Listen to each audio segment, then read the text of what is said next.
Hello friends, आज हम specific relief act के 26 से 30 सेक्शंस तक के बारे में डिस्कस करेंगे। इसके पहले हम 25 तक लास्ट वीडियो में बता चुके हैं। आज हम 26 से सेक्शन 30 तक के बारे में डिस्कस करेंगे। बहुत इंपॉर्टेंट सेक्शन है। सेक्शन 26 इसका कहता है व्हेन इंस्ट्रूमेंट में बी रेक्टिफाइड, कब कोई कॉन्ट्रैक्ट रेक्टिफाइड संशोधित किया जा सकेगा। ए बी से एक कॉन्ट्रैक्ट करता है, लेकिन उस कॉन्ट्रैक्ट में कपट या भूल के कारण उसमें वास्तविक, उस शब्द का वास्तविक आशय स्पष्ट नहीं होता, मतलब उसमें म्यूचुअल मिस्टेक हो जाती है। अगर उस कॉन्ट्रैक्ट में म्यूचुअल कोई मिस्टेक हो गई है तो कॉन्ट्रैक्ट करने वाला या जिसके पक्ष में कॉन्ट्रैक्ट किया गया है, उन दोनों में से कोई भी उस कॉन्ट्रैक्ट के करेक्शन के लिए हम स्पेसिफिक रिलीफ एक्ट के तहत न्यायालय में जा सकते हैं और उस मिस्टेक को करेक्ट करवा सकते हैं। फॉर एग्जाम्पल, एक हम लीज एग्रीमेंट या रेंट एग्रीमेंट करते हैं किसी से, और उस रेंट एग्रीमेंट में हम 1000 रुपीज पर मंथ 12 ईयर के लिए उसका एग्रीमेंट कर देते हैं और उसमें 12 साल तक पर मंथ 1000 रुपीज ही उसको देना है। तो ये तो पॉसिबल नहीं, क्योंकि उसको 1 साल में या 2 साल में रेंट उसको बढ़ाना पड़ेगा। तो उसमें हम ये हमारा छूट गया कि 5% या 10% या जो परसेंट हमारा आपस में तय हुआ हो कि ये परसेंट पर ईयर या पर 3 ईयर बढ़ेगा, उसमें नहीं लिखा है। तो उसके करेक्शन के लिए हम दोनों पार्टी मिलकर के और फिर से उसको करेक्ट करवा सकते हैं। अब सेक्शन 27 इसका कहता है व्हेन रेसिजन में बी एडजस्ट और रिफ्यूज्ड। इसमें क्या होता है कि कोई भी पार्टी उसे कैंसिल करा सकती है। जैसे ए और बी के बीच में कॉन्ट्रैक्ट हुआ, अब उस कॉन्ट्रैक्ट को हम कैंसिल कराना चाहते हैं। कोई भी पार्टी, ए या बी, दोनों में से कोई भी पार्टी उस इंस्ट्रूमेंट को लीगल मिस्टेक अगर है तो उसको कैंसिल कराने के लिए जा सकते हैं। सपोज करो एक सेल डीड होती है ए और बी के बीच में। बी ने ए को चेक दिया पेमेंट के लिए, और वो चेक जब बी अपने अकाउंट में लगाता है वो बाउंस हो जाते हैं, और ए को जब बी लीगल नोटिस देता है कि आपके चेक बाउंस हो गए हैं और आप इसका पेमेंट कर दें 30 डेज के अंदर, ए पेमेंट करने से मना कर देता है। तब बी उस सेल डीड को कैंसिल कराने के लिए स्पेसिफिक परफॉर्मेंस के तहत कोर्ट में जा सकते हैं। और जब ये कैंसिल हो जाता है, अगर ये प्रूव कर देता है कि इसको पेमेंट नहीं मिला, तो वो सेल डीड जीरो कैंसिल हो सकती है। अब वही एक एग्जाम्पल फिर से रिवर्स कर देते हैं। ए बी के बीच में एक सेल डीड होती है और बी नजूल लैंड या ग्राम समाज लैंड या धोखे से कोई लैंड ए के पक्ष में करा देता है और ए से पेमेंट ले लेता है। जब ए को पता चलता है कि ये लैंड सही नहीं है, ये गलत लैंड है और इसने हमें धोखे से इसका बैनामा कर दिया है, तब ए भी उस सेल डीड को कैंसिल कराने के लिए कोर्ट में जा सकता है और उसको प्रूव करता है कि ये नजूल लैंड है और या ग्राम समाज है या इसने गलत लैंड हमारे पक्ष में किया है, तो वो सेल डीड कैंसिल हो सकती है, लेकिन बी को कंपनसेशन ए को वापस करना पड़ेगा। और इसमें ए को पोजीशन, बी को वापस करना पड़ेगा। पर अगर ये बात सिद्ध नहीं होती है कोर्ट में, तो कोर्ट को ये नहीं है जरूरी कि वो उस सेल डीड को कैंसिल ही कर दे, वो उसको कैंसिल नहीं भी कर सकता है। अब इसका 28 सेक्शन कहता है rescission in certain circumstances of contracts for the sale और release of immovable property the specific performance of which has been decreed. इसको एक एग्जांपल से समझते हैं।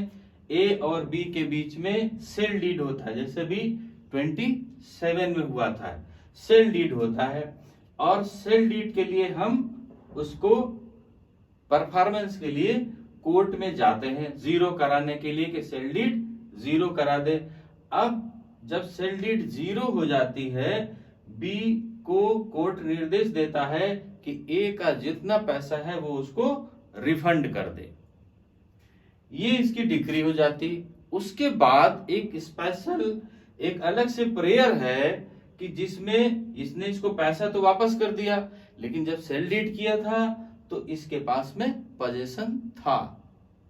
अब वो एक्स्ट्रा प्रेयर करके बी को पोजीशन देने के लिए उसमें प्रेयर कर सकता है। जब ये इसको कंपनसेशन देगा तो ये इसको पोजीशन वापस करेगा। सेक्शन 29 में आ जाते हैं alternative prayer for rescission in suit for specific performance.